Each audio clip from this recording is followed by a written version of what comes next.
Could a strange substance found by a southwest Arkansas man be part of a government test? Well, that's the question at the heart of a phenomenon called chemtrails, now getting widespread attention. Well, they say the government is dumping chemicals on us to control or manipulate the weather. And they say the unusual-looking jet trails in the sky are actually chemical-laden chemtrails. People say the government is up there in airplanes spraying all kinds of chemical to change or manipulate the weather, leaving what you see there, and they call that a chemtrail. So when I look up there and I think are contrails, you're telling me are chemtrails? Yes, but a contrail would be dissipated by now. And it's interesting, Dale and Christina, this is of interest not just in this country, but European countries and frankly all over the world. A lot of folks interested in it. Well, Dave, you mentioned that climatologists and others who study the atmosphere believe that they'd be able to surely spot any kind of signs of an ominous plot. Our journey started in San Diego, California, where thousands of scientists, engineers, policymakers, and journalists gathered for the American Association for the Advancement of Science Conference. One of the topics was the artificial manipulation of the Earth's climate, also called geoengineering. During the meeting, scientists spoke about the plausibility of implementing geoengineering campaigns throughout the world under the guise of preventing global warming. One widely accepted theory was to block the sun by spraying something into the atmosphere. When they were asked about existing aerosol programs, they stated clearly that no such programs have ever been implemented. But strangely, these proposals sounded exactly like what people around the world are claiming is already happening. When I found out that the American Association for the Advancement of Science was going to be held down here and the main body of topics would be on geoengineering, I had to come. I had to be in on this. I had to hear what these top climate change scientists had to say. And that's the other question about chemtrails and whether geoengineering is being deployed right now without our knowledge. I don't have any personal insight into that, other than to say that I've worked in government at pretty high levels in the White House and at state government. I'm personally skeptical of that. But obviously you never know what you don't know. Chemtrails.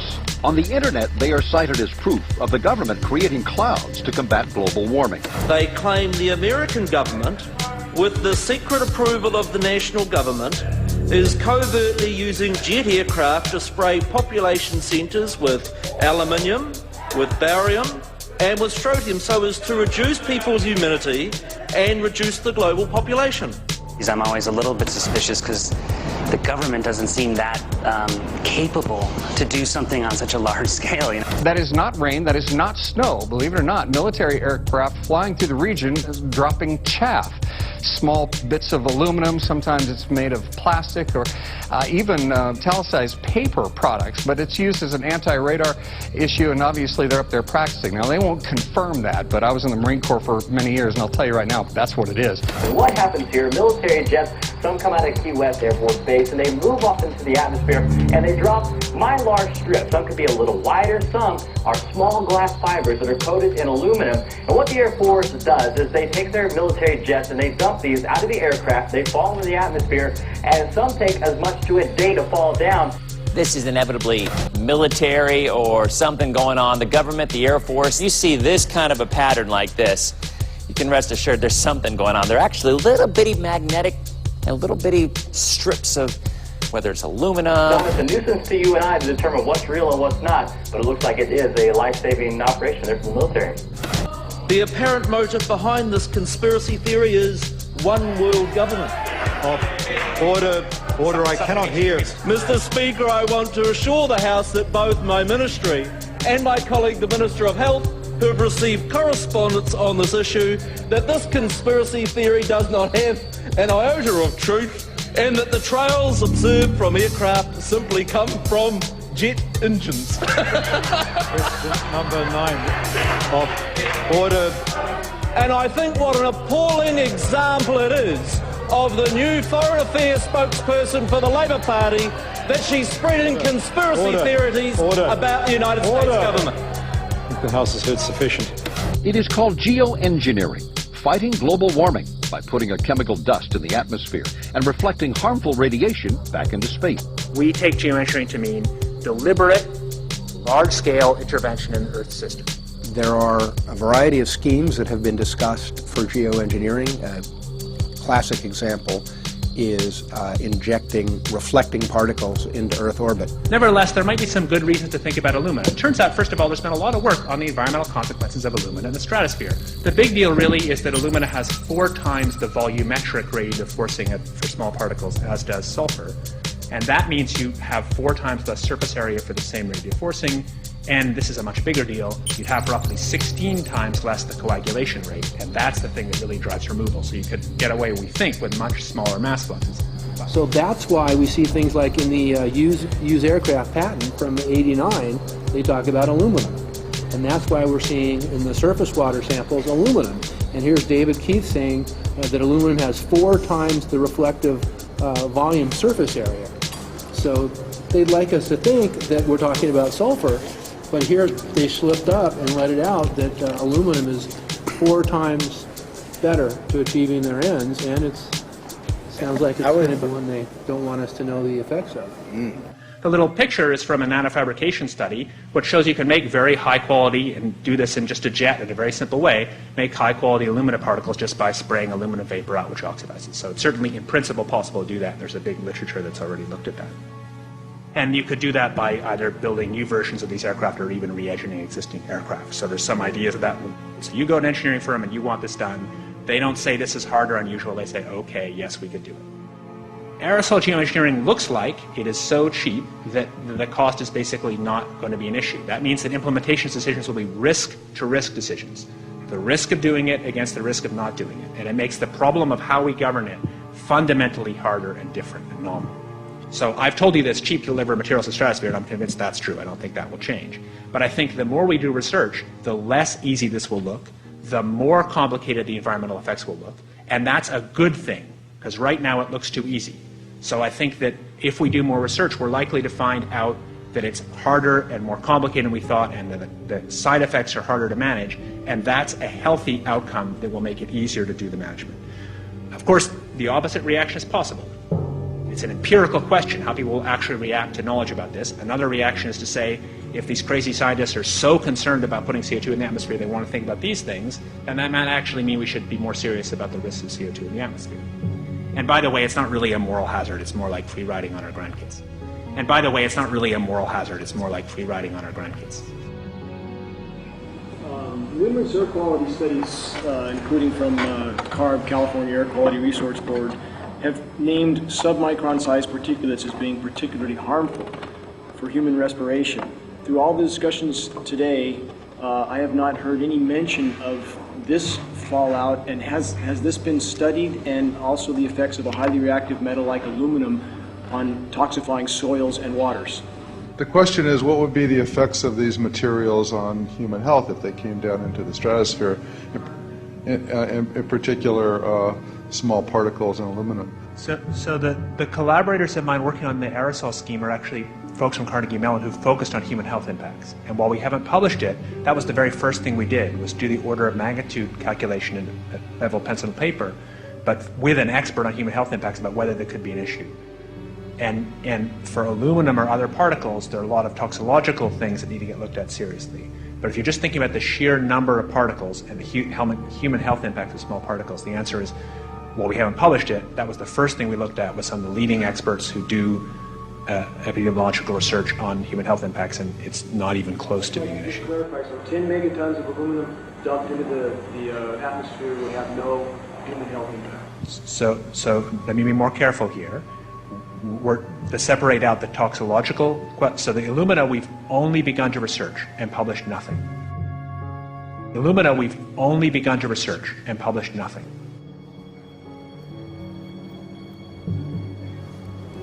Dane looked at him and he said, so you're telling me that spraying 10 to 20 megatons of aluminum, as you said, would have no human health effects?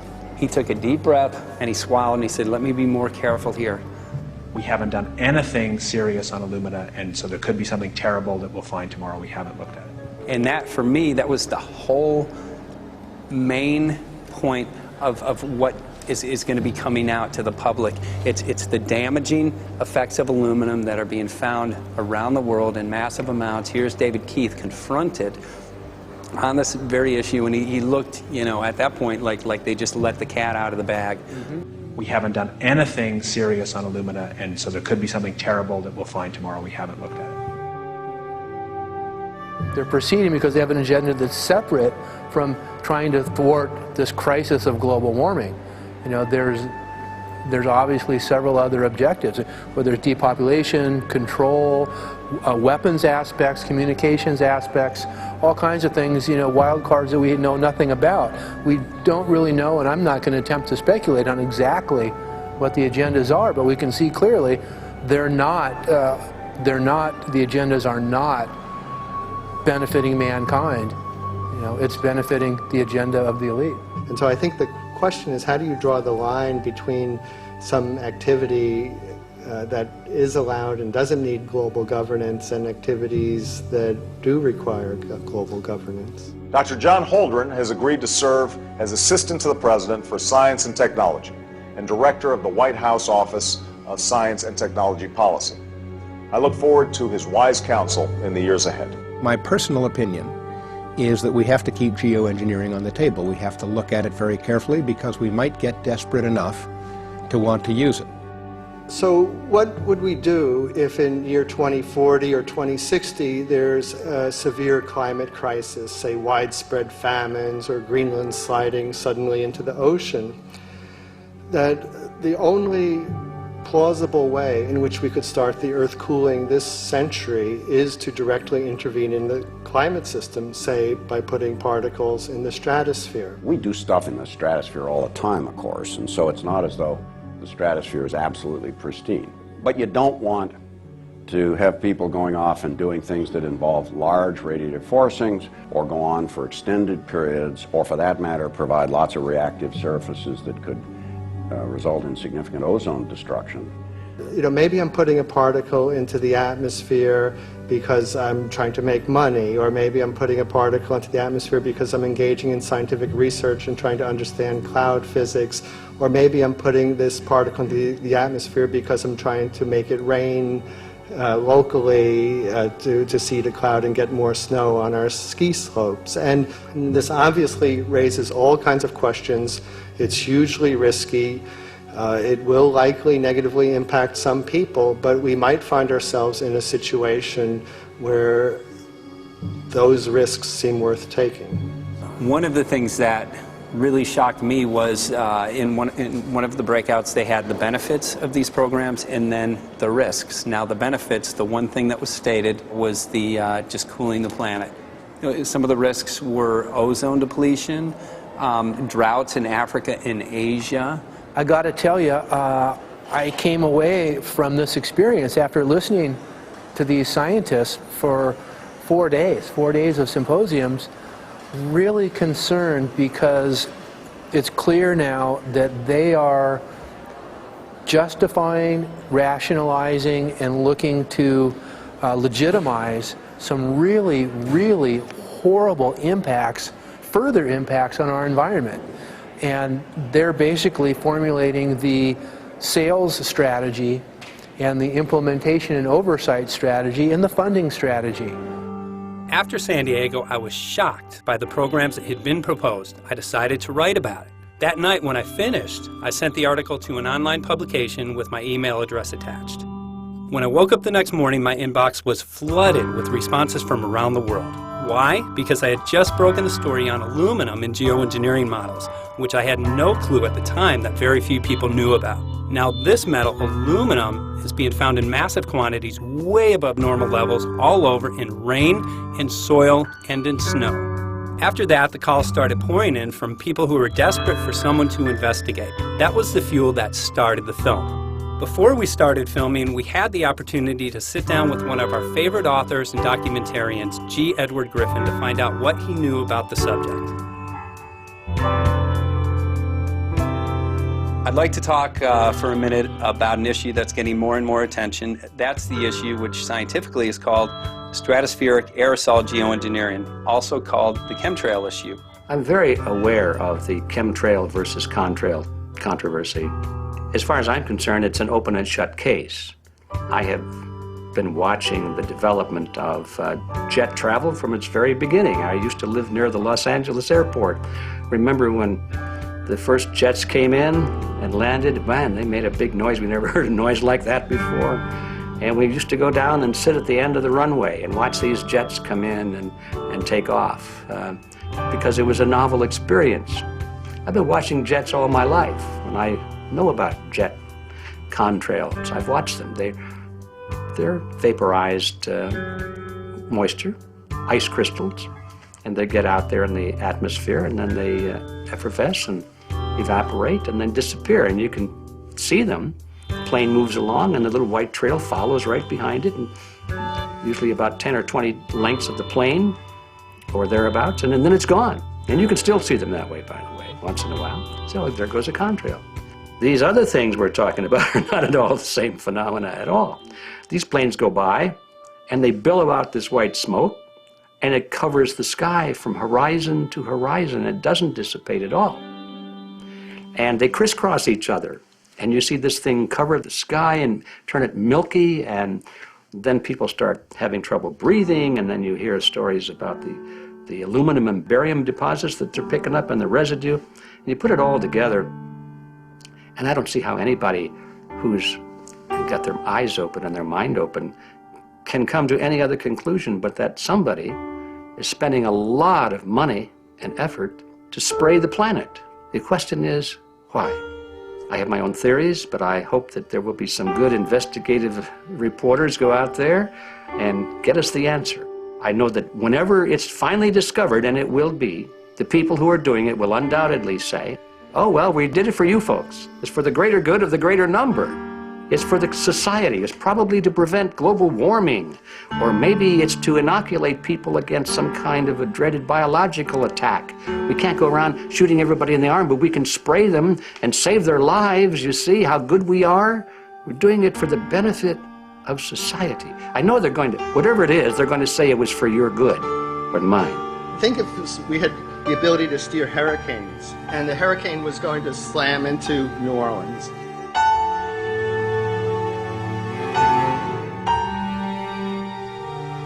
And let's say you could steer it so it would hit Mississippi instead, where for 100, that means I would be willing to more or less kill 18 Mississippians to save 1,800 New Orleanians. And if you do that knowingly, are you murdering those 100 people? And there's all kinds of equity issues there. Now, also, we might be wrong about our steering, and if we didn't do the research right, maybe our steering would intensify Katrina and even kill more people in New Orleans. And so this question of how do you develop the confidence to know that your intervention will reduce overall damage, and then how do you deal with the understanding that you might be damaging some people who wouldn't have been damaged before while saving people overall? The spraying appears to be mostly in NATO countries. I've seen it here in the United States, I've seen it in England, I've seen it in Scotland, I've seen it in Canada, and I've had reports from people who live in France. There's a grouping, there's a political grouping here of some sort. It's international in scope. It's not just an American phenomenon, it's international. And anybody that wants to investigate that, I think, has to take that fact into consideration. They're going to find a political grouping and a political motive here. But in my humble opinion, it's not in your good or mine at all. I don't know what it is, but we'll soon find out.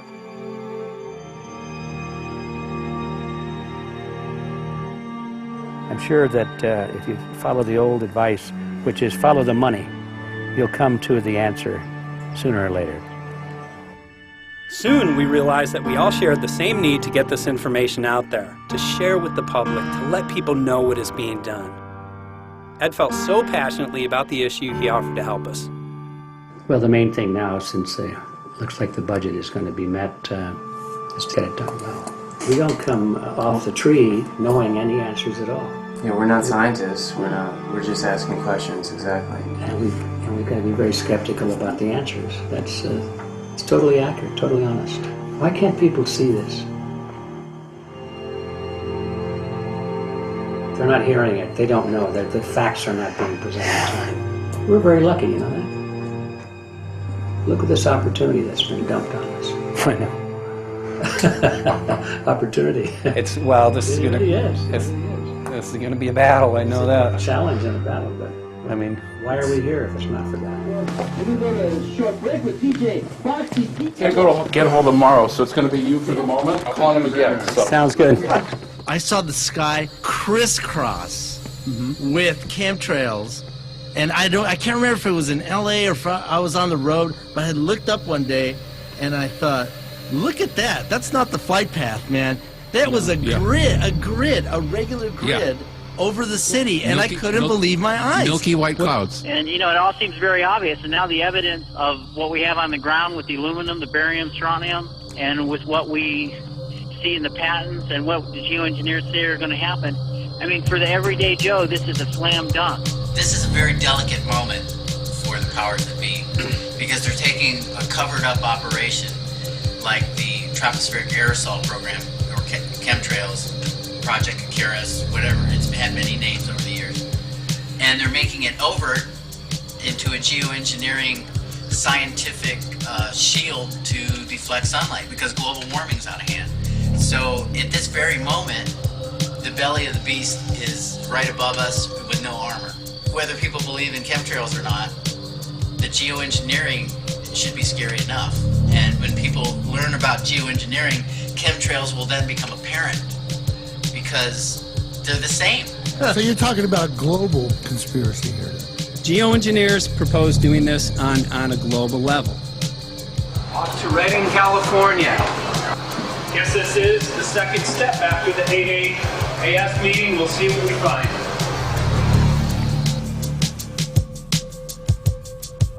Right here in Northern California at Dana Wigginton's house. He owns over 2,000 acres overlooking Lake Shasta. He told me about some of the challenges that they're having up here. Let's go and talk to Dane. We'll see, what's going on his property. We'll see what he's going through and also what action he's taking based on the test results that he has.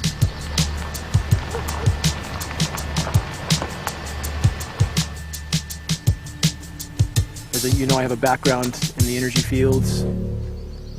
I worked on the first solar plants in the continental U.S. in the early 80s. My home was on the cover of the world's largest renewable energy magazine, so this is my background. My goal has been to alert the public there is a mountain of toxic material falling on us, period. Before about 5 years ago, our skies were typically blue, and now you see it's covered with lines and haze, and virtually nothing you see on the horizon, nothing you see in the sky above us is a natural cloud. I mean, it is virtually all the remnants of these aircraft lines that you see fanning out, spreading into clouds, artificial clouds, but the sky is a very dirty look to it. There's not the white cloud blue sky that we had only a few years ago, but it looks like there's some sort of massive industrial activity or forest fires burning over there, and we see that typically every night. You see even down to ground level, the clarity drops off significantly, and we don't see that except for the days when we have these long, lingering trails that spread and cover the whole sky, and on certain days you can see these trails actually dropping vertically like a veil. We assume the particulates are descending, and we have the test to prove that we are being inundated with levels of aluminum and particulates that are literally tens of thousands of times what would already be considered high. So we're not talking about exposure to a slight percentage higher of these toxic materials. We're talking about quantities, for example, off the side of Mount Shasta. If you can pan back, that's a landmark in Northern California, considered to be a pristine water source. Aluminum or snow sample off the side of Mount Shasta tested 61,000 parts per billion. This is just ordinary snow water, and people are drinking this stuff when they're hiking on the mountain. And remember, government action is required at 1,000. This is 61 times over the government limit, and our hikers are drinking this poisonous water on Mount Shasta Mountain itself. God. Barium, 83. Strontium, 383. So this summer, the people climbing are drinking poison. Basically. I certainly wouldn't want to drink 61,000 micrograms per liter of aluminum. And again, we've already seen in 5 years soil pHs in this area that have escalated 10 to 12 times, and we can prove that conclusively. Well, this is not speculation. We can prove conclusively that these metals have been in the rain. We have duplicate samples. Bachelor of Science in Forestry, International School of Forestry at Missoula. Master's in Zoology, specialized in aquatics. 35 years with the U.S. Forest Service as a wildlife biologist. And before that, several years with the USDA Soil Conservation Service as a soil conservationist. Also have run the botany programs, range and grazing programs. And I continue that today. Right now I do a lot of master gardener consultation work. When I started this garden back in about 2005 or so, the pH here was 5.5, 5.6. This is the old soil survey of the county. You can look at the page right here. This is my soil right here. It's a Dietz 125, 126 here at my house. And here, the soil reaction pH should be between 4.5 and 6.0. And over there in the pure mud, it's even a little darker. It's 6.8 right there. And what can this do to plant life and ecosystems? Well, you haul one of these things out and you start looking at the little things that are crawling around the soil. A lot of times they aren't there anymore. The little soil arthropods that you can barely see on a microscope, you can actually see movement with this. Little tiny macroscopic, look like little moving pieces of dust. Those start to go away. They're not gone entirely, but they start to go away. This is black oak acorns. You know, this is pieces of cedar wood. You know, come on, folks. This should be very acid, and I'm getting 10 times higher than expected. There's something really wrong here. But you can see all those reports, lots of them. Have over 20 reports here. Well, at least 20. I'd say it'd be closer to 30. All revealing dangerous amounts of aluminum and barium. You know, the science is there that something funny is happening, and the naysayers say, well, so what? Isn't neutral good? Well, no, neutral's not good. Neutral is not good. If your soil is supposed to be 5.6, it should stay 5.6 if you want the forest to be healthy.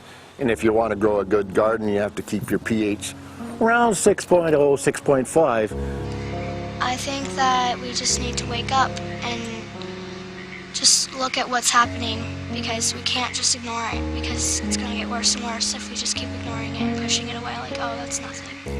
There was mason jars, and they were brand new, sterilized, and that's what we catch the rain in. And then there was a HEPA filter that we tested the air with. Okay, so you caught rain and then you basically filtered air. What did you find? Aluminum and barium.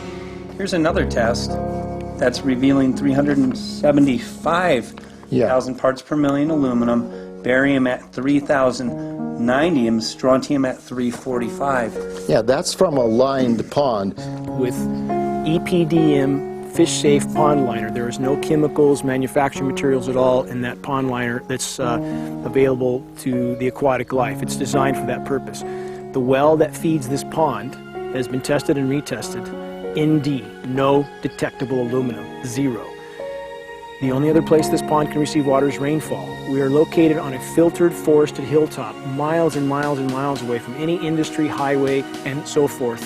After several heavy spray days, there was a film that we received formed on the surface of the water, and we tested that crust, and it was aluminum and barium. That after a year and a half's accumulation had 375,000 parts per billion of aluminum in it. It's literally toxic. We can say conclusively that what we see in the sky matches expressly what's outlined in numerous patents, and the materials on the ground match those patents. This material was not there 5 years ago.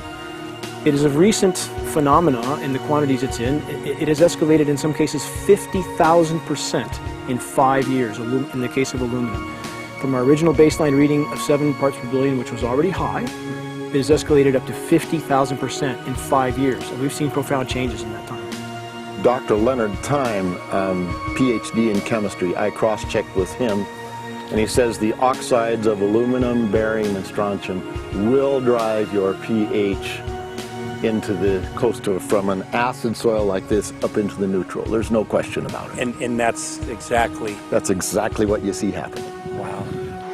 I have a doctorate in inorganic chemistry from Oregon State University, in which I was working with different metals and oxidation states, and then did a postdoctorate work at Brandeis, where I was working stabilizing off-oxidation states of different metals.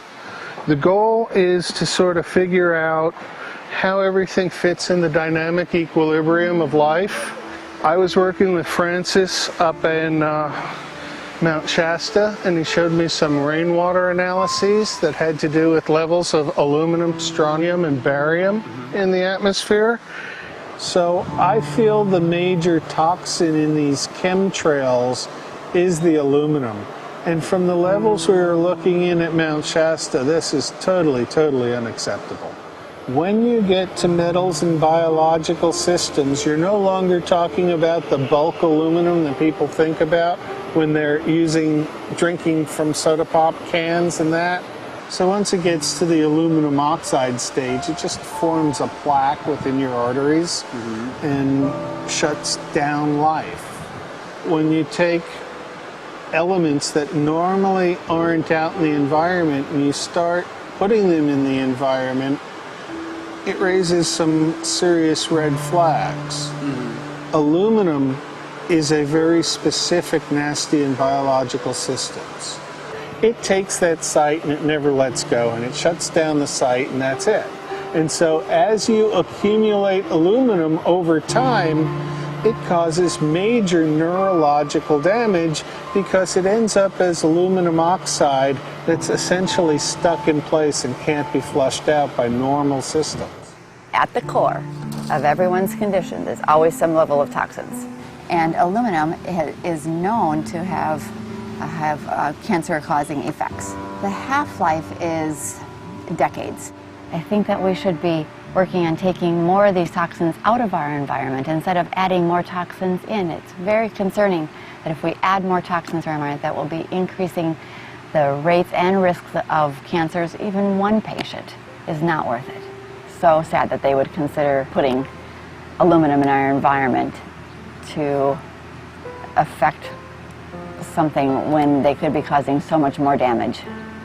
Wherever the material is coming from, it is there. The amount of metal falling on us cannot be disputed. Absolutely, this is not speculation. The amount of metal in the last 4 years, as I said, have increased to a degree of thousands of times, and California Air Quality Resources Board has studied the aerosols from China. These metals are not amongst them. Mike, the reason I've chosen to focus so primarily on this issue is I feel all other issues are secondary. What could be a greater priority than not being able to walk out your door and take in a breath of air without sucking up heavy metals? If our land base is being poisoned, if our waters are being toxified, what will we have left to work with? Whatever we choose to focus our time and energy on, whatever our political beliefs, that this is a common ground for all of us. We must have air that we can breathe that's not full of toxic chemicals and metals. We must have water that's not completely laden with whatever is being emitted from these aircraft.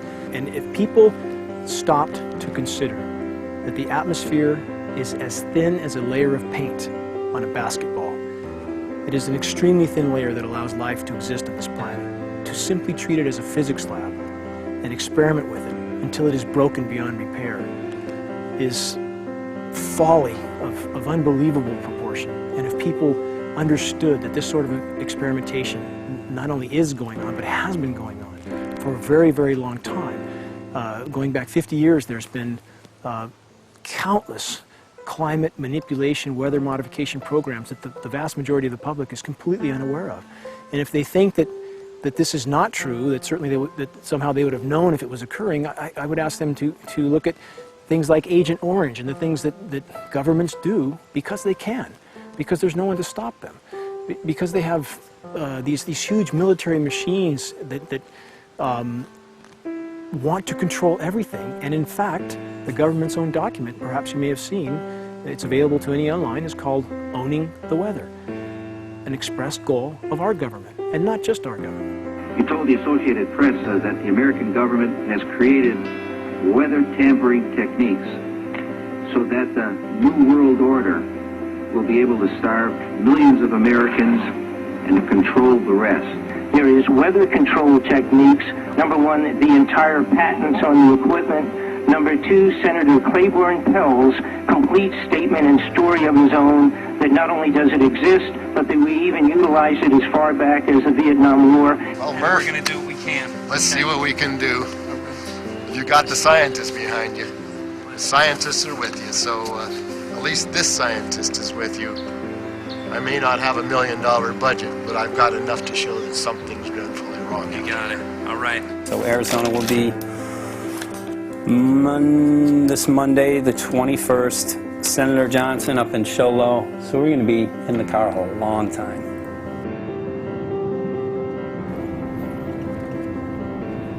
Well, it is such a pleasure. This is such a nice place back here, I'm telling you, Michael. But you know what?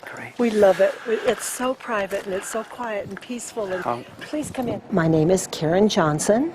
I served in the Arizona State Legislature for 12 years. I was in the House for 8 of those years and in the Senate for 4 of those years. When you see a plane fly overhead, there's a trail that leaves the end of that plane, and it goes from one horizon all the way to the other as the plane flies across, and it begins to filter out and cover more and more of the sky in kind of ripples. It widens out and fills the whole sky. I mean, how could anybody think that that was the case? And then to live and to be underneath that and know that whatever is in that is falling down upon you and upon your animals and upon the earth. And I mean, it's frightening to me.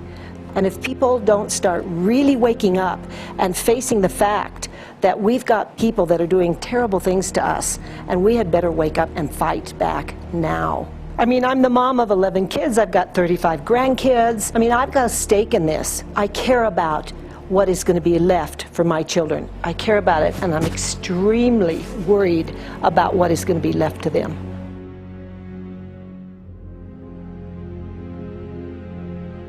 Aluminum is toxic, and we know that it's accumulative. And we know that we're getting more. So we're absorbing it in the air, we're drinking it in our water, so we are accumulating more. So the thought of more aluminum being dispersed in our environment in the way that you mentioned is very frightening to us and very disturbing to us. Those of us who have done any research on this are really quite concerned that we are ill-informed about this issue, and mostly that it's being done.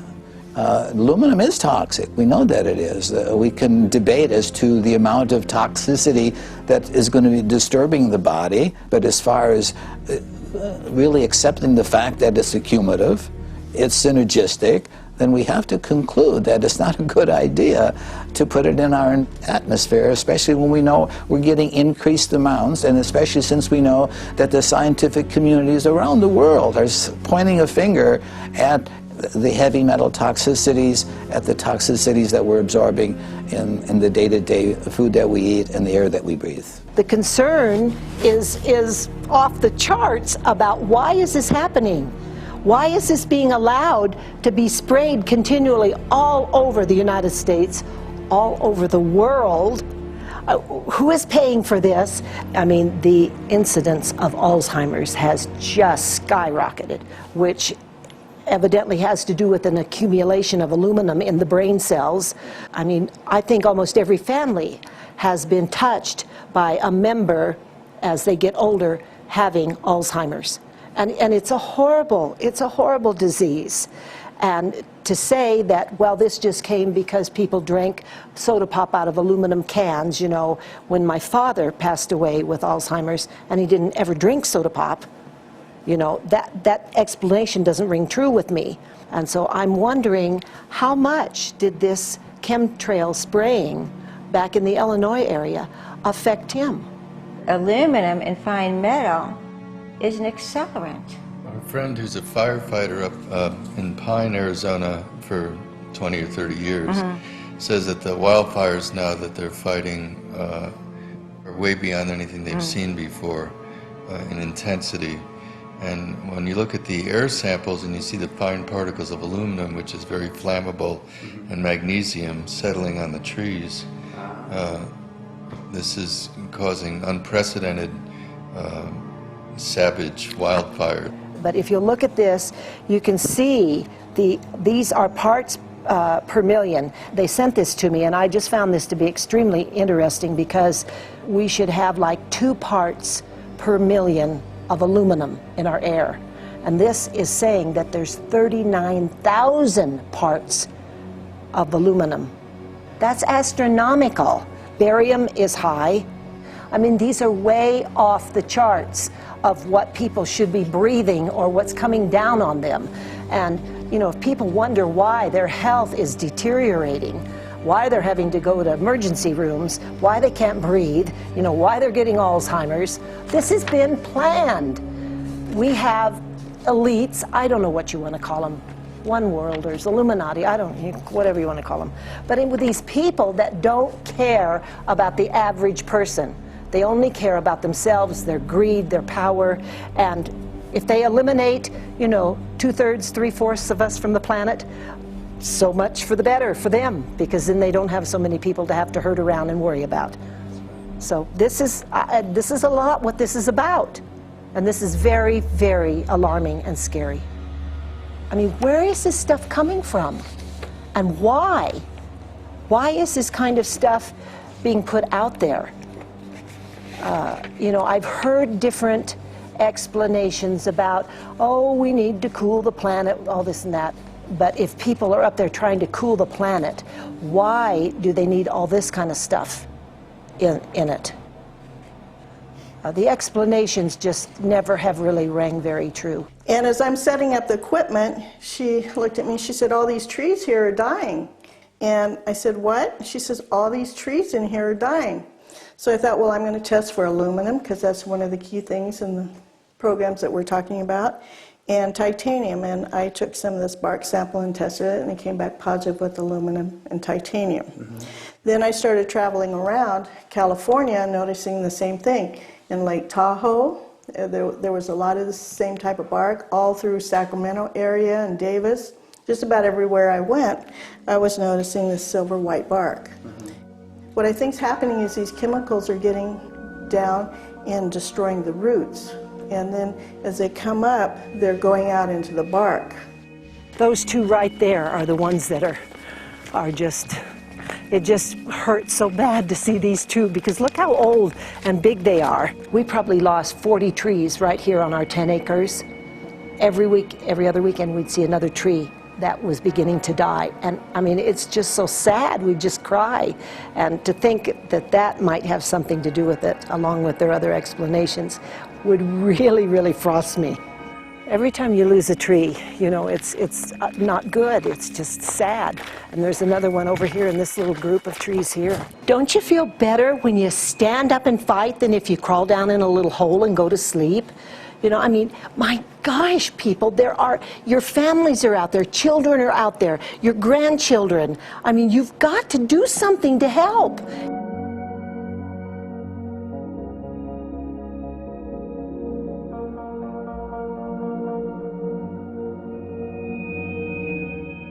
My greatest hope is to get people to question. And hey, if they don't wake up while we're there, I'm hoping to plant some seeds. We're going to the most beautiful place on the planet, Hawaii, to see what's going on, collect some data.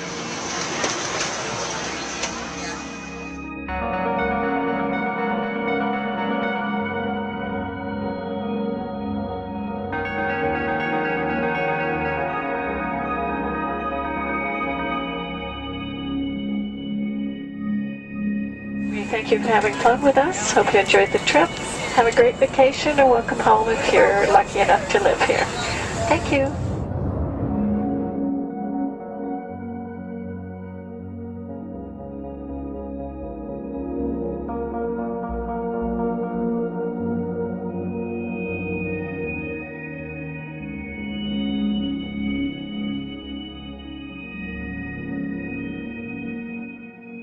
The whole valley's off the grid, so it's either solar, wind, or generators. Look at this, man. Yeah, the mind can't even conceive of a dream like this. Right. Yeah, right. Even coming here, and one would never think, you know, in paradise that it's getting destroyed. And they're doing it island style. They do it off the island, right? They do it off the island, so they don't, you know, you don't see the chemtrail airplane. The theory is that they're spraying offshore, and it's coming in on the... And it's coming in. Now these are coming from the west. They're also spraying on both sides today. A lot of this stuff is actually chemtrails coming this direction. There's material that's blocking. We should be able to see to the horizon, you know, where the Earth curves, because we're high enough and we have the ocean, right? So we should be able to see. We should be able to see the Big Island. It's only 30 miles away. And you can see it's not a blue sky behind it. That's the key. It's all, you know, has that kind of weird looking blue, like silver blue, I call it. And this is a nice day. You know, there's no more blue sky. The night we're going to look at the stars at night, and it's like, you'll see, you can count them. There's so few stars at night now. There should be hundreds of thousands of stars, and I can count the stars. There's like one here and one planet here. It's like, you might see, some nights you'll see 100, some nights you'll see 10. This is what concerns me, this kind of stuff right here. It's just soft. Okay. This just comes right off, this bark. That's not natural. For I've seen hundreds of thousands of coconuts, and I've never seen it falling apart like that. Look at this, you guys. I've never seen anything like this. They used to trim trees all the time on the Big Island. I've never seen anything like that. That's why I'm concerned. Not an easy task that you have here on the island. I could see the skepticism because it is so far beyond anybody's reality. It's amazing. It's just amazing to try to look through somebody else's eyes. Like my eyes, I can see this, so it's like night and day. And other people, it's just the illusion is just so deep. What do you think would happen if everybody awakened to what was going on and what the plans were of geoengineers? I think they'd have a revolution in Hawaii. If people really understood what was going on. What's your concern for, I know that you love the land here. What's your concern about the chemtrails? Well, that we won't be able to live here and grow our own food. And that our health is going to be compromised. Do you think it already has been? Yes. And the thing is that they're doing it every day here, every day. So it's hammering, micro doses every day. And then, of course, it's getting in the environment, and of course, it's weakening the plants. And it takes a couple years for this to actually weaken the plant. So we are asking for GMO taro. We're asking for GMO papaya because we can't grow our natural seeds. We can't be sustainable. We can't truly, you know, be here as God created us to be. So my friend convinced me to do a hair analysis on my daughter. So we went ahead and cut close to her scalp and got some really recently grown hair and sent it in. I was just sure that my daughter's hair was going to be so clean with the lifestyle that we live. And lo and behold, it came back and her levels were really high in aluminum. This is the chart here. This is the reference range, and this is where my daughter is. 23.1. Aluminum. The skies are covered with a white mist, and I look up at night anymore and I don't see the deep, dense stars that I used to, and I can't help but think this obviously has something to do with my daughter's health. I don't know where else these heavy metals are coming from. Yeah, I mean, look how old she is. Yeah. She's been isolated here. Here, and she's... here. Anybody looking at the situation would be like, this is paradise. This child should be like superhuman. Organic farm. And here you are getting all this heavy metal stuff. She has highest level aluminum on the chart. Never had a vaccine either. Folks, these people are playing God. They are playing God. They're manipulating the weather, and they're spraying stuff into the sky. They are trying to geoengineer everything, including your plants and trees and your ocean. Well, tonight, we're just hoping that instead of not looking at it, you start looking into it, because I really believe from the bottom of my heart that we are in a real crisis. I really do. They are proposing dumping 10 to 20 million tons of aluminum into the upper atmosphere. What does aluminum do? It changes the pH of soils, which is toxic to plant life. Also, it's very toxic to human health. Are they doing it? Well, let me tell you about my experience and what we found. We have much evidence that not only suggests, but I believe prove that they are happening. Jeff, what's going on? And as I promised, we're joined right now by a very special guest, Michael J. Murphy, currently on location in Hawaii. He's working on a documentary film called What in the World Are They Spraying? Michael, welcome to the program. Great to speak with you today.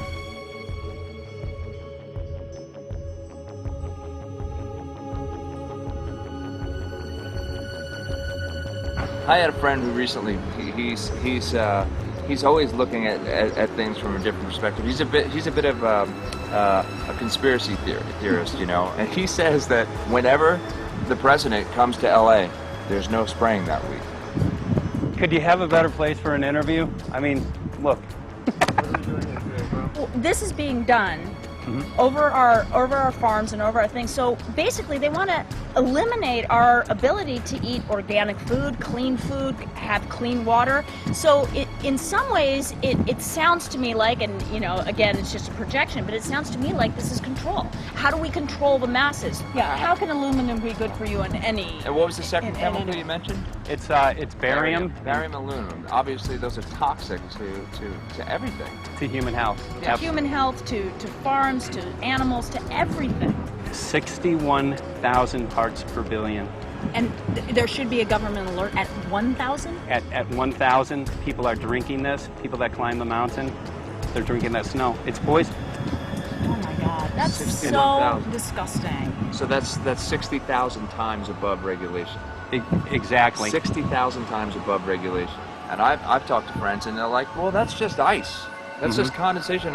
And I'm like, you can talk to a second grader. Ice doesn't float in the sky and spread out that way, you know? You're not an expert, but you're a concerned citizen who said, wait a second. Who's actually doing the research. Yeah, you're doing the research, and that's what we need to do as Americans and say, you know what, I want to know what's going on. I want to know what the FDA is doing to my food. I want to know what the government's doing with my air, my water, and the soil. And, you know, it's just great what you're doing, and I just, my kudos to you for bringing light to this subject. Put all of the theories aside, just what geoengineers are proposing and what's being found is scary enough. So we can just address that. And I encourage more people to just step up and ask questions and do what he's doing. So thank you, Michael, very, very much. Aerosol spraying aluminum affects everywhere, and we have a beautiful tropical climate which I believe might be in jeopardy. So we wanted to not only come and bring the message of what people were finding around the world, but encourage people to test for the aluminum, strontium, barium. Essentially, I think it was an effective trip. I saw a lot of people here in Hawaii, in Maui, awake and not only curious, but willing to look into this deeper, and that's my only hope. This is one of the boldest moves, I think, from Ed Griffin yet. This is the taboo topic that nobody's supposed to talk about, and that is aerosol spraying. Now, we've got tons of documented proof of errant aerosol spraying. It just blows my mind that the whole essence of humanity has always been to look up into the sky and ask why. Though there are no limitations, there's endless space, an endless universe. Now, in the 21st century, we're not allowed to do that. Anyone who looks up and sees the giant grids and the X's in the sky that weren't part of our existence until just a decade or two ago is somehow called a kook. And the people that are the best and biggest proponents for the revolution and for liberty, they don't want you to talk about it because you could discredit them. It seems to be an industry that's being built up to milk the taxpayers by undergoing some kind of a giant global spraying program to make all kinds of money on the project. And they don't seem to care really what effect it has. They're not trying to experiment to see if humans can survive it or anything like that. They just want to get this stuff up. And then we discover, as we're going further down the line, that there are companies generating genetically modified organisms, seeds, modified seed crops they're being engineered to resist the aluminum in the soil. And a lot of crops won't grow in that. And so now, after they've messed up the soil, all the farmers were going to have to go back and buy seeds that have been genetically engineered to resist the aluminum that have been put into the soil. And all of a sudden, mankind is completely dependent upon these companies like Monsanto and other giant agricultural firms. You can't even grow natural seeds anymore. And we're looking at that. It's a shocking thing. I hope we don't find that that's true. But all the arrows right now are pointing in that direction. We get into cost-benefit analysis here because there's also HARP could be involved in this. Geoengineering, as you guys mentioned, which is documented heavily in Dennis Kucinich's bill, that is the Space Preservation Act, which, by the way, I don't think got through Congress. And then Kay Bailout, as we call her here, Kay Bailey Hutchinson, also put together some legislation in order to qualify geoengineering, which, again, is supposed to save us all from global warming. But it is cost-benefit analysis because they can benefit on so many different levels. Ed, that's how they do everything, isn't it? That's right. And, there's an old adage, if you just follow the dollar, follow the buck, you get to the source of the problem. And it looks to me like there's a tremendously profitable industry being built up right now around this concept of geoengineering or weather modification or reducing global warming and all of these other things that can be sold fairly easily to an unsuspecting public. They all say, oh, well, that's good. We don't want global warming, And so they put up with this, and they don't question, they don't criticize. But behind the scenes, you see a whole industry being built up, which is, as I say, tremendously profitable. And the money for all of that is coming from the taxpayers. And it's a scam, is basically what it is. We're just focusing on the one area that is real easy to prove. There's no speculation in the area that we're going into. They definitely are doing this geoengineering. They definitely are talking about it. They're working up formulas for it. They're putting together strategies for it. They've got funding for it. Everything is in place. We don't even have to go into those other areas to make the case. Okay, let them believe that, but at least they must understand that there's no question that they're talking about it and planning to do it.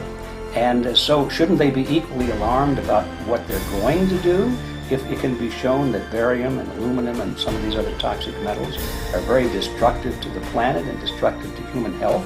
Isn't that enough? How many issues do we need to crank into this? And so, if you're going to kill the planet and kill the population, do we need any other reason to be alarmed? What in the world are they spraying? Thank God people are asking this question. That's all we want. We just want to be able to ask these questions. Our good friend G. Edward Griffin, all these years, Mike Murphy and Paul Wittenberg are doing this great effort with your help. This is a community effort to get people real information. What in the world are they spraying? Any final quick comments before we're out of time? And my only final thought is that we asked the question, what in the world are they spraying? And we now know what it is. And folks, you're not going to like it.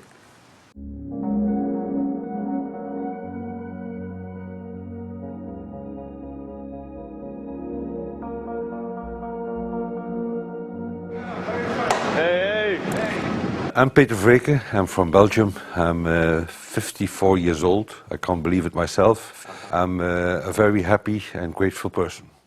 We are doing the job the police or the Justice Department or the Environmental Department should have been doing. And it's really essential that it's going to be a grassroots revolution. I think so. Because we are not fighting against, but for. Yes, we're fighting for. I was in the council for about 25 years and also a period as the mayor. So from that moment on, 10 years ago, everything started to change. I start to get a picture of what is really going on. And it became crystal clear to me that we, humankind, have been manipulated and dominated and exploited for centuries. And this chemtrail phenomenon made me angry because I was so helpless. You can decide what food you're going to eat, whether you're going to smoke, what water you're going to drink, what kind of life you're going to lead, but not with this phenomenon. Then you are just a victim. It's only a game. And there have to be good guys, and there have to be bad guys. And luckily, we are in the position to be able to play the role of the good guy who has the chance and the opportunity to overcome. The relays that we shared with them, my heart just dropped because it was such a beautiful way to live and such a peaceful way to live. I left thinking, what's this going to be like in 10 years? Is everything going to be killed off on their property? And if it is, how are they going to get their food source? Are they going to have to take a class, you know, and get certified by company XYZ? And what are the requirements for that? And that really is the end of freedom. I'm concerned about that. I definitely, I really am. Yeah. I learned to say everything is now as it has to be now. And everything is going to be okay. It's going to be all right. It's going to be okay. Yes. I have this deep feeling that in the end we will prevail because we have the right on our side. The cosmos is helping us. And I have this strong feeling that we are being supported by entities and by forces we can't even imagine.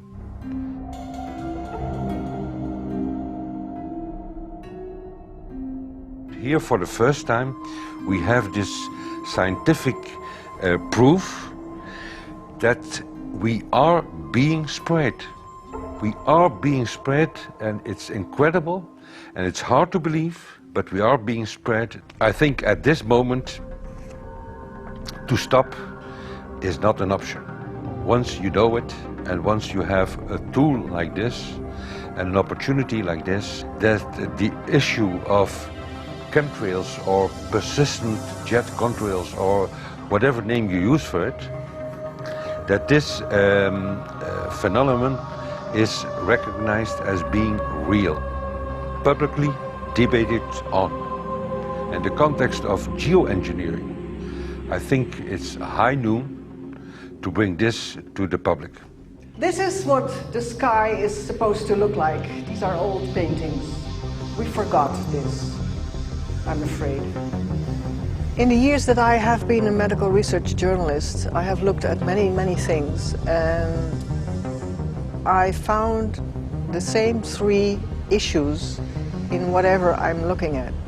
And that is that we are being dumbed down, we are being made sicker, and we are being made infertile. Citizens gathered from around the world in Belgium for the first International Chemtrail Symposium. The event attracted leading professionals, politicians, and activists who discussed the health, environmental, and social implications of these programs. Today it's only going to be about facts, documents, figures, patents, licenses, everything that brings us to the truth. We have no other weapon against this vast complex than exposing and bringing their dark works in the light of the truth. We have the hope that by our efforts, more and more people will become aware of the fact that we are deceived by our leaders. So today, we, as a family, join forces with the people who publicly made known to the world that chemtrails are not a conspiracy theory, but a conspiracy fact. From the Technische Universiteit Delft in the Netherlands. Ladies and gentlemen, please welcome Koen Vermeeren.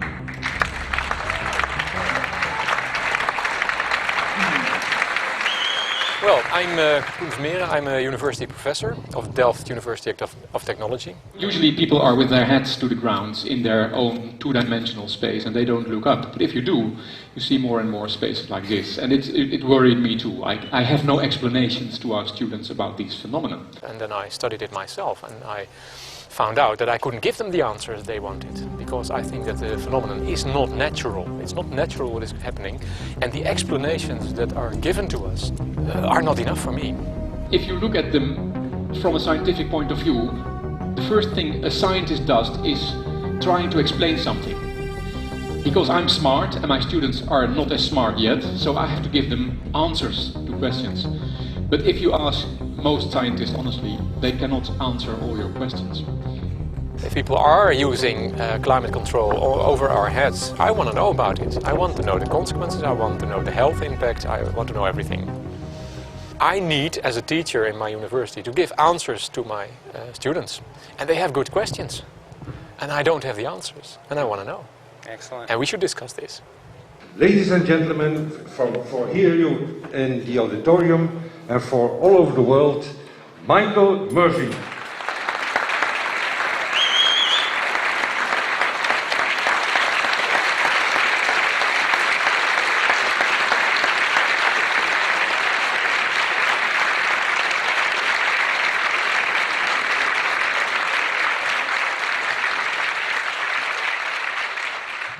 Well, thank you very much. It's definitely an honor to be here in Belgium. The people who are in power control everything. They control the markets, they control us. Now they're even controlling the weather. And they can use that for warfare applications. The one thing that they cannot control is what God had originally made, and that's natural organic seeds. This is called the Hegelian dialect. It's called problem, reaction, solution. The problem here is massive amounts of aluminum, things starting to die. The solution is Company X that says, hey man, you're not getting yields on your crop. Everything's dying. But I got the solution. I got a seed that will grow in this environment. The only problem is now you have to start buying from me. We're a little concerned that maybe part of this agenda could be to kill off anything that's natural and organic and re-engineer it with aluminum-resistant GMO seeds. Many may know we just got back from a week of filming in Hawaii, and it was an incredible trip. A big concern for the people there is they're beginning to see softening of the coconut trees. But their concern is that these programs may again be part of a broader agenda to destroy anything that's natural and organic, so that the corporate redesigned GMO foods might be the only source of food for people. I didn't anticipate so many people, young and old, who are interested in this phenomenon and are concerned about it. And I especially liked the address that the young girl gave today.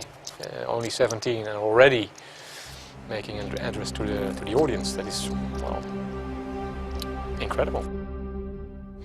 My name is Sofia Xenidis. I am 17 years old. It is quite scary to know that the air we breathe is not what it's supposed to be. That the food we eat and the water we drink contain traces of those substances which are sprayed out over all of us as though we were being poisoned like insects. The feeling that this is causing me are feelings of deep anger and rage. I don't want to be poisoned. I don't want to be infected with cancer. And I'm just so angry that this global poisoning can be going on such a massive scale, and not enough is being done to stop this crime. A clear answer to one question. Are we being sprayed? Have we been sprayed? And is it their intention to spray again and again? What are we going to do about it?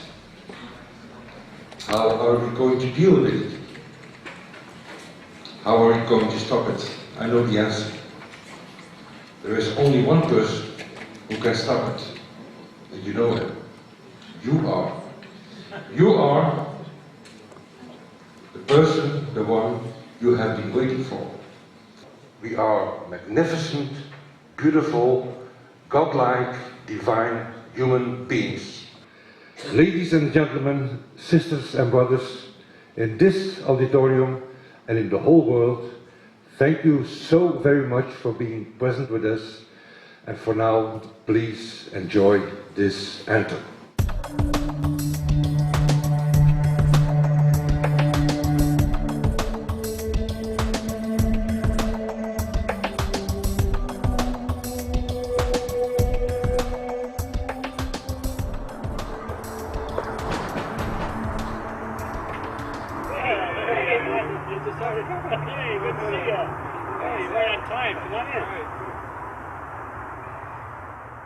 So, anyway, I'm glad that the weather's been good for you fellas so far.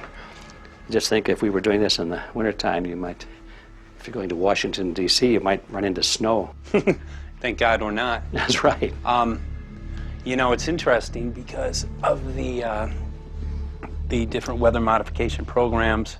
There's something like, I think, right around 32 in the continental U.S.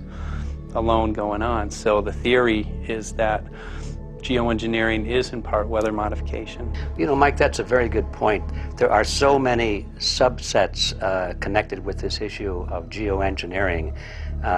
People are writing to us all the time with information about the connection to global warming and the connection to weather modification. Some people think there's a connection with Morgellons disease.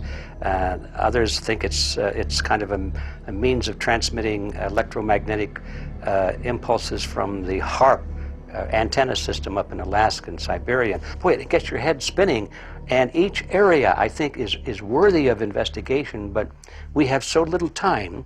I think it's wise for us to stay focused on just the aerospraying and the toxic effect of these chemicals and the destruction of the planet and the damage to human health. What more do you need than that to convince people that we have to put a stop to it? So to stay focused, I think, is our mission on this one.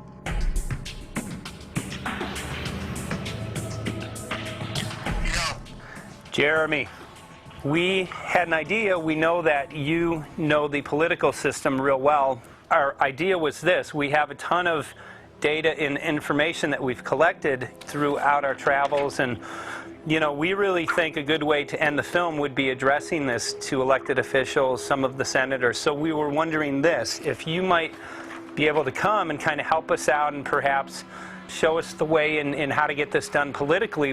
But it sounds like a really good idea, and I'm also going to get to, in terms of researching who it is that we should really focus on talking to about this.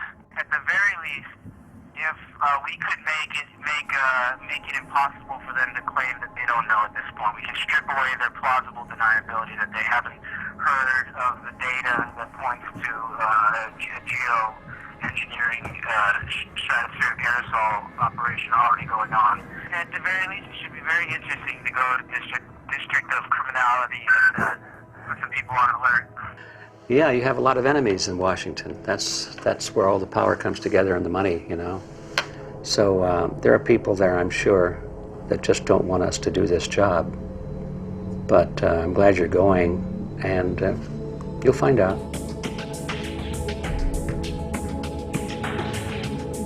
We took the data to Washington, D.C. There we presented our elected officials with the following letter. According to the 5th article of the Bill of Rights amending the Constitution for the United States of America, no person shall be deprived of life, liberty, or property without due process of law. But the daily spraying is depriving all persons living within the United States of life, health, liberty, and integrity of our common and private property without due process of law. As a representative of the people of the United States of America, we insist that you do everything in your power to protect us and immediately put a stop to geoengineering spraying at once. There exists no justification, legal or otherwise, to poison the planet and its inhabitants. Now suppose that space aliens arrived on, maybe they're going to land at the UN headquarters down the road here, or maybe they'll pick a smarter spot. But suppose they arrive and they give you a box, and the box has 2 knobs. One knob is the knob for controlling global temperature, maybe another knob is a knob for controlling CO2 concentrations. You might imagine that we would fight wars over that box, because we have no way to agree about where to set the knobs. We have no global governance, And different people will have different places they want it set. Solar engineering is like chemotherapy. No one wants it.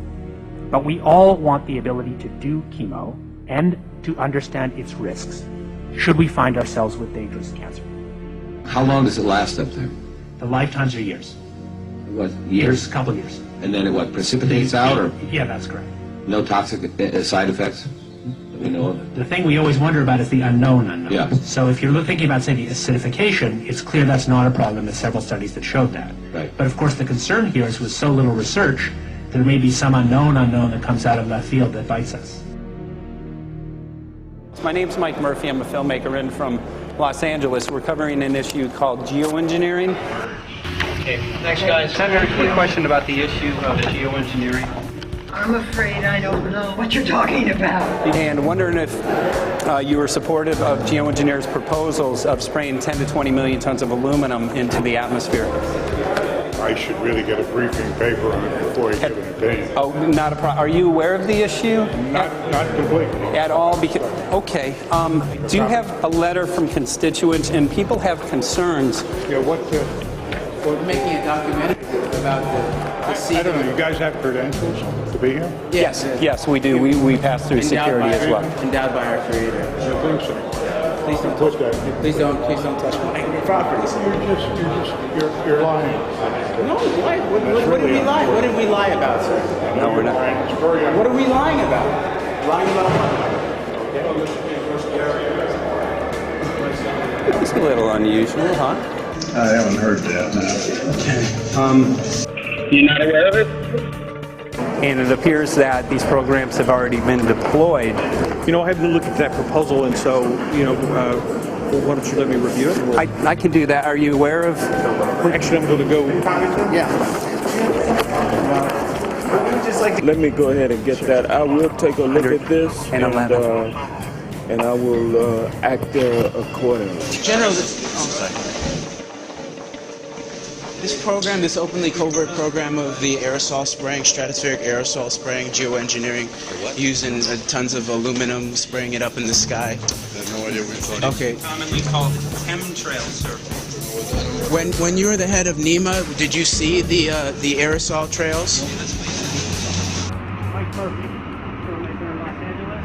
Hi, sir. And we're covering an issue called geoengineering, and wanted to know if you're supportive of geoengineers' proposals.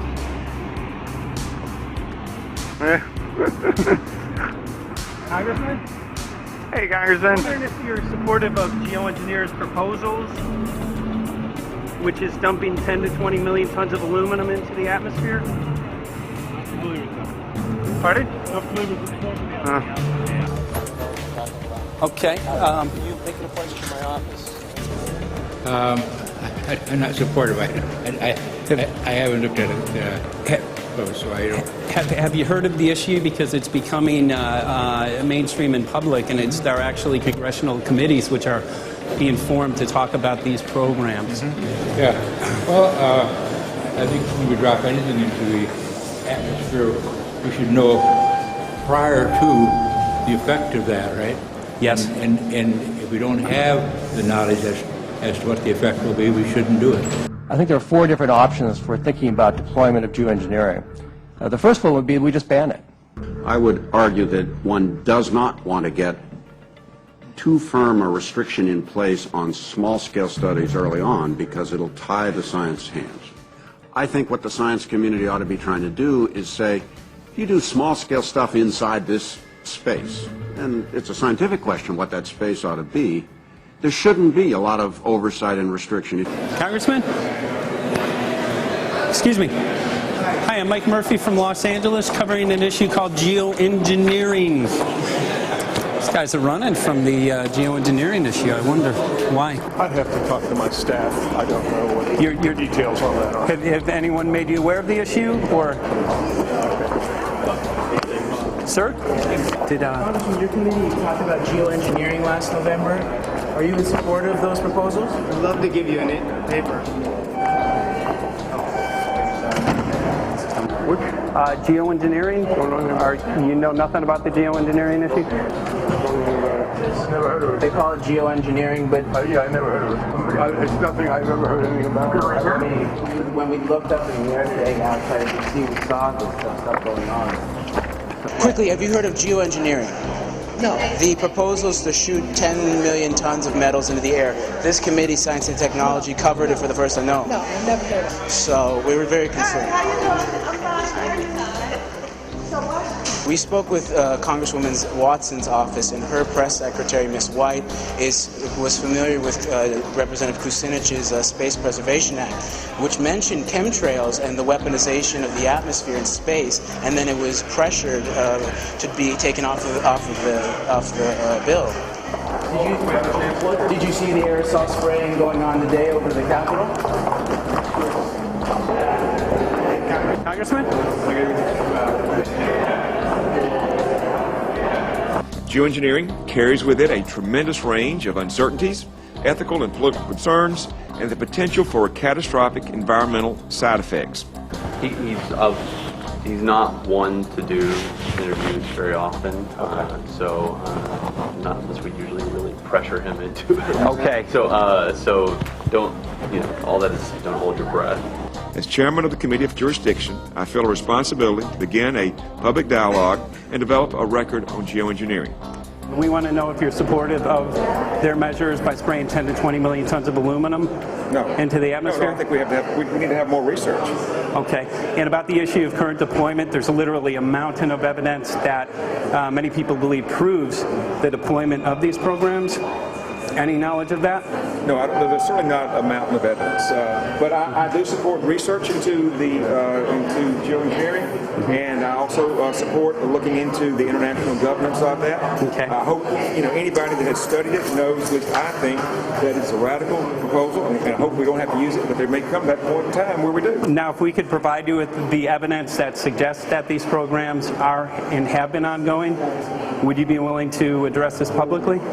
We've had about 3 or 4 hearings on it. We have addressed it publicly. Well, not about the proposals, but about the current deployment of these programs. Citizens. I don't support the current deployment. I think we need to have more research, and they have consequences that go beyond one nation, and so I think that there needs to be governance to that. Governance is not simply an issue of deployment, but governance before deployment in terms particularly of large-scale scientific fieldwork. I concede that on this subject and in general, it's not popular to talk about global rules. And when these people started talking about the need for UN Security Council oversight, a supranational environmental security enforcement with a strong mandate by the UN, it really was clear that they're looking for a global power behind the manipulation of the environment. But I do think it needs to be sort of an international kind of treaty that does tie and bind all nations into a common fate. It is a common fate. And unfortunately, it's not just big governments that could do this. It is small governments. It is billionaires probably could figure, I'm going to save the world all by myself, and I won't bother to mention it. How do we decide when there's a planetary emergency?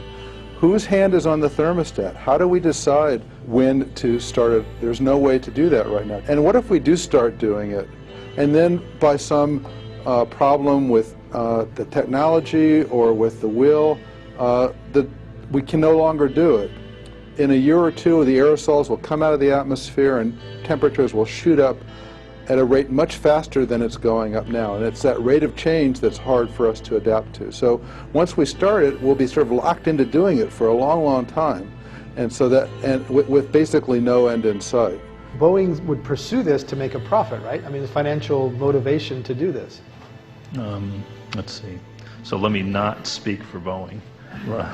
Is that allowed? Okay. Yeah, well, it is what it is. No, but someday, if the U.S. is going to decide to do this stuff, they're going to look to a company who can do it, and you want to be positioned. Boeing would rather get it than Lockheed Martin. So certainly we have an industrial base that helps the country take on technologies and large-scale challenges like national defense. And we do that both for a profit motive as well as, I think, as a national service. So I think it would be truly disastrous you know, we discovered a few years from now that there was a black program that some government had stood up to sort of learn on the quiet how to do this. It's pretty clear you can cool the planet, but you will not and cannot bring it back to exactly the same climate state you started with. So you may or may not, and I expect we'll have a lot of back and forth about how useful it is to ameliorate the risks of climate change. I think there's a good evidence it probably is useful, but we don't know. But it certainly can't get you back to exactly the climate you started with. I think everybody agrees with that. Do you think you'll see deployment in our lifetime? Let me say I hope not. Al? I would agree. I hope Yeah. not. I hope not. Okay. I see this as something like an evacuation plan. That you build big dikes. Maybe that's the emissions reduction to try to keep the flood from wiping you out. But that if that flood should come, that you'd like a plan for what to do in the event of that catastrophe. So I see these options more as a catastrophic response option and not as a way to reduce risk of everyday climate change. You would advocate mitigating consumption of beef as a means of accomplishing your objective? Yes. How would you suggest going about that? You can't. I don't add. I mean, it's your job to decide what to tax and what not to tax. Obviously, if you wanted people to behave differently, you give them incentives and disincentives for behavior. But I'm sure that's the answer you wanted to hear, Mr. Smith. If only my time had not expired. Thank you, Mr. Chairman. Because there's literally aluminum and barium contamination found around the world, believed to be from these programs. Like, look, today over the Capitol, looks like they're deploying some type of aerosol. Did you see it? No, I didn't, but good to see you. In a James Bond scenario, some rogue rich guy puts some airplanes in the air and sees the clouds. What is to prevent that? Okay, are you aware of the issue? You do it through the... Are you in support of those proposals? What is your take? I don't know anything about it, bro. I have to get more information. I got a chair here. Okay, we'll give you a letter on it. Yeah, this is a letter from constituents. Okay, great. Excellent. And many people believe that these programs have already been deployed because mass contamination has been found. Geoengineering programs, stratospheric. Got it. Yeah. Spraying from airplanes. So what is happening, people from around the world are finding contamination. Let me take care of this and I'll talk to you when I come back. I'll be back. He's here. Thank you very much. We see that even though we might make the average temperature of the planet about right, the rainfall patterns change some from today. And some places become warmer and some places become cooler. So there are going to be winners and losers in this geoengineering activity if we were to do it. But nevertheless, as David has said, there are reasons why we might consider doing it. Many people are deeply concerned about it because of the toxicity of aluminum, and it has been addressed to Congress in various committees. Would you take a look at a letter from some of your constituents addressing the concerns? Excuse me if I go. Okay. Can I give you a letter from constituents? Are you aware of their proposals of dumping? Gotcha. Thanks. Well, I'm not familiar with it, so I don't know what they're doing. Okay. Well, geoengineers are proposing just that, dumping aluminum and barium into the atmosphere. Why would they do that? Aluminum's a precious metal we can use. Well, the stated goal is to actually cool the planet. However, there's a... Sounds strange. Right, exactly. So they're proposing dumping these metals into the air to block the sun, essentially. We're here to just find out what members of Congress are. I hope we would have a strong hearing on that before we decide to do it. I would hope so. And there's plenty of evidence that not only suggests that these programs have been deployed, because we're finding contamination of aluminum and barium on the rain, snow, and soil. Okay, thank you. Thank you. LA County has seen a 200% increase of Alzheimer's over the last decade. Tons of ground and water samples showing high levels of aluminum all around our state. Why don't you give me all the information you have? I have some very good people I will assign it to. And if you get it to Mr. Lavelle, we will He's get got it my to card the and right... send me an email and Yeah. Sounds Okay. good. We'll be in touch. We are Okay. investigating this, and there's literally a mountain of evidence that suggests that these Okay, programs are move that mountain over to us. You Let's got it. take a look at it. And look up, looking up into the sky, and you'll see some of it. Oh, okay. You will. You can All see right. the aerosols being sprayed out of airplanes quite a bit. Okay. So thank you. Yeah, the future of humanity is definitely dependent on it. So we're counting on people like yourself to take some proactive steps. So thank you very much, guys. You're very welcome. Appreciate Thank it. you. Thank you. Right.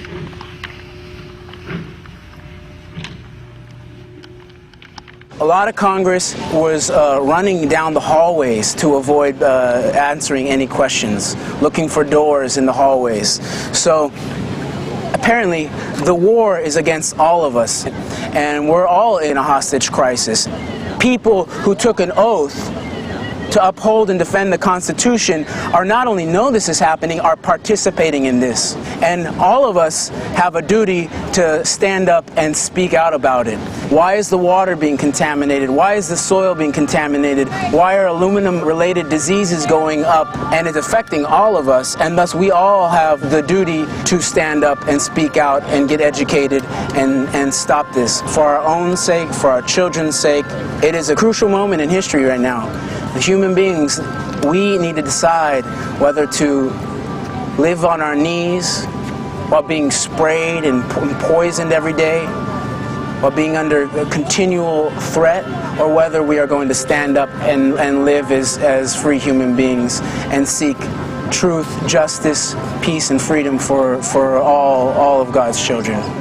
So as you can see, we're ending our film here in Washington, D.C. We've made many public officials aware of this. Most of them either denied any knowledge of this, or they simply were unwilling to address the situation with us. So as you can see right behind the White House, we do have aerosols behind us. The spraying has continued. What is the solution? Is the solution here in Washington, D.C.? Clearly, this is one of the solutions, but the solution is not only here, the solution is within you. This issue affects all of us so deeply. So you need to look inside. Please get active, get involved, start spreading the word with growing awareness. About 90% of the population, we believe, is unaware of this issue, which means 90% of the people who normally might do something if they knew are not doing anything because they are unaware. So please look into your heart, use whatever skill you have to get the word out. The future of humanity is dependent upon it.